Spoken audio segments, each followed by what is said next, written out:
Hi folks, and welcome back to another fly tying tutorial. What you see in the vise is a dun fly. So without further ado, let's get into it. The hook in the vise is a Hackle H130 barbless hook. This one's at size 12. It's finished on a light wire in black nickel. The thread I'm going to be using today is from Simplify. It's the Sumo thread at 30 denier. So first things first, with the GSP style threads, I like to get a little touch of super glue onto the shank of the hook just to stop things moving around. So I'll catch that in at the eye, and on this occasion I'm going to come about halfway up the shank before coming back down to where I'm going to put my post for this fly. Now the post's made up of CDC. I'm using some of this stuff. It's trout line, nice length to it, so it's easy to work with. And what I want is maybe 2 to 3 plumes. They're quite generous feathers, these actually, so you see they're quite full. I might only need 2. I'm just sorting through the small pile I have on my desk. Yeah, I think I'm going to go with 2. It's quite a nice amount of fibres there. So what I want to do is just get the right length, and usually it's about the length of the shank of the hook, to be honest. And then I'll catch in with a pinch and loop. That's not enough. That's not enough. I've maybe underestimated. Let me have a look at that. It's just wanting to slide. There we go. That's got it. Once I've got it in place, I can simply tighten down on that, and then what I'm going to do is just at an angle cut away my excess CDC. Now I'm going to tidy that up first of all. Now it's not really my style of dry fly, this, if I'm honest. There's much other patterns I've got a lot more confidence in, but for a fly tying exercise I thought it would be quite interesting. So what I want to do is just pull that back and get a reasonable lump of thread in behind that CDC, and then what I'm going to do is I'm going to get several turns just in at the base of the post. I'm going to just try and pick up any of them erroneous fibres that are trying to escape out the side there. The ones that fail to comply get plucked away, and then I can come back down my body. Okay, so there I've got my sort of small post, if you like. Next thing I want to do is add in my tailing fibres, and I'm using some Coq de Leon. I'll show you the label. It will save me slaughtering the pronunciation as I usually do. And I've got the feather here. And I'm looking for between sort of 4 and 5 fibres from the feather. Dress it up again. I want a fairly decent length of tail, about the length of the shank. Maybe a wee bit longer than that, so I'm going to come back just a smidge, and hopefully that's just perfect. I'll get a little loop of thread up in behind my hook, and that just helps splay out the tailing fibres. Now this bit that I've tied in I can now remove. Try not to take out your post or the fibres in your tail. So there we go. That's looking not too bad. Now for the rib of this fly, I'm going to use some micro glint tinsel. At the end of the day it's a dry fly. I don't want to add to the weight by putting a wire rib in, so I'm using some of this that I've got tied off. It's a fairly subtle rib, but it will give it just a little bit of likeness with the glint.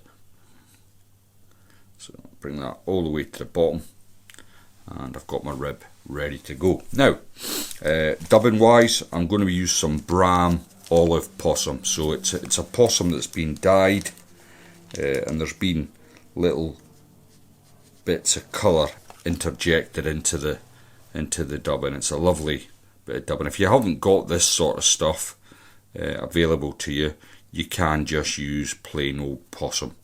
It'll do a similar job. Might not be exactly the same as this, but it'll be good enough for catching fish. So why do I not like this style particularly for fishing? Well, anything with CDC in, actually, I'm not I do have them in my box, but I'm not a huge fan, because they do take a bit of TLC on the river, a lot more so than, for example, a deer hair or a sedge pattern. Now, as I get up towards the post, I'm going to stop. Then I'll grab my rib here, or the microglint tinsel, and I'm going to rib up the fly with that. Try not to catch any of your post in. Just desperately trying to get in on the act there, but I'm going to just keep it back.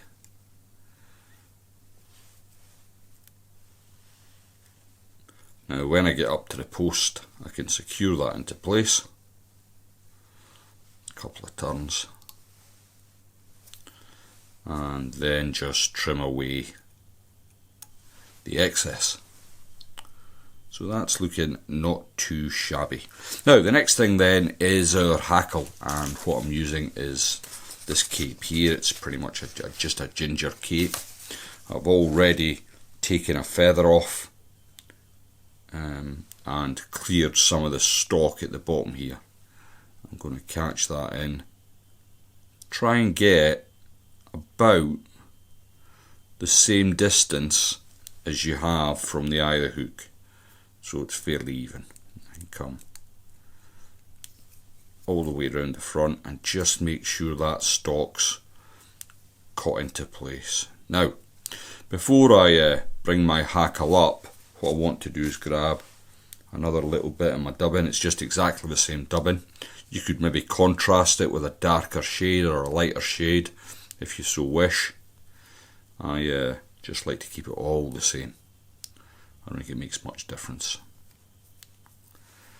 And then I can pull that back out the way and bring a coat of dubbing right up to my post. Then over to the other side, and I'm going to try and keep that dubbing as near to the post as I can, and then I'll bring my thread to the front of the eye. So we're getting there slowly but surely. You can see we've got our tail, body and our wings ready to, our hackles ready to wrap round here.